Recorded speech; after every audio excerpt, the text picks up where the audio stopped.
see Tim. Going to talk to him about some of the amazing things that he's doing down here. Okay, awesome. Hey, Tim. How's it going? Good to meet you. Good to meet you. Come on in. So Joe's here today getting some work done by Tim, and he has decided to get a piece by Wayne. Wayne Barlow.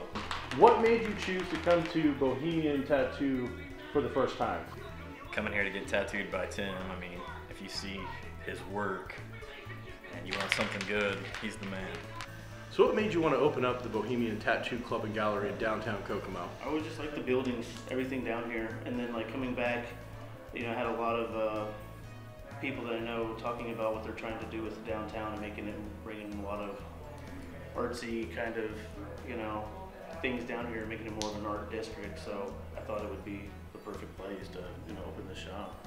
I wanted to make sure that the reputation of what I did when I came back and what was going on was 100% based on me, good or bad. If everyone thought I was a jerk or that I sucked, I wanted it to be because I was a jerk and I sucked, not because someone else I've worked with was and my shop got labeled that. And if somebody thought I was good and that my shop was great, I don't want it to be because I work with, you know, a shop that's been known as good and great. I wanted it to be because we came and established it as good or great. So I kind of wanted to I just kind of wanted to build something from ground up. When you walk in, I notice the place looks amazing. You have an incredible aesthetic.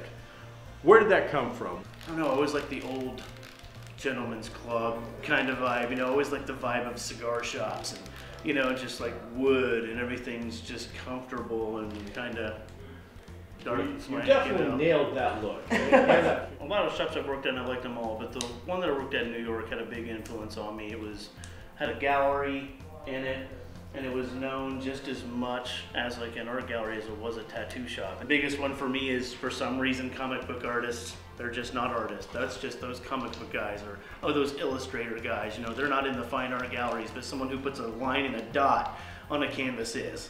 But this guy who illustrated this book, you know, you won't get him in the same gallery, you know, because he's an illustrator. Oh, he just draws video games. Well, he draws and paints circles around everyone. And that's how a lot of tattooists I know are. Like, people will frown on them like they're just a tattooist, but I could paint you to the eyelash, and people don't get it. And so I wanted to do a place that did it like it was in New York, but my version. It's nice to give a place around here for local artists that do more different, you know, edgier stuff too. You know, being next to the gallery down there, it's really nice because we kind of cater off of each other, you know, because they do a little more traditional type art, and we show a lot more surreal and edgier art. And so it's like two places next to each other, I think, that complement each other really well. So just a little background on what you're doing. How many years have you been tattooing people? All together, it's been about 6 years. Although I technically did my first tattoo like 10 plus years ago. So is there any kind of tattoos you just simply won't do? Yes, definitely. I don't do any hate-oriented swastika stuff, because, like, you know, right now I can tattoo this, and when he shows it to people and he tells them that I did it, they're not going to be like, oh wow, that guy must be a demon zombie that kills people in the night. You know, but if I do a swastika on somebody and they show them and they say that I did it, they're like, wow, that must be the Nazi tattooist in town. You know, if I tattoo cookies, they don't assume I'm a baker on the side.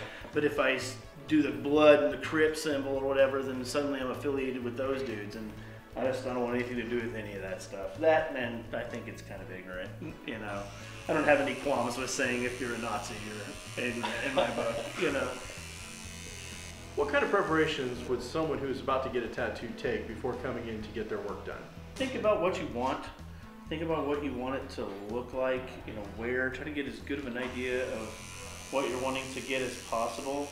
And then I'm also a very big advocate of people trying to actually think about a long-term mindset versus a temporary mindset.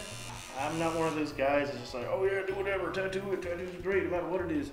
No, I mean, I think there's some stuff people get that's just like, what were you thinking? You know, of course you don't like that anymore.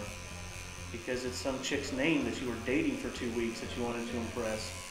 You know, it's like, that's not wise.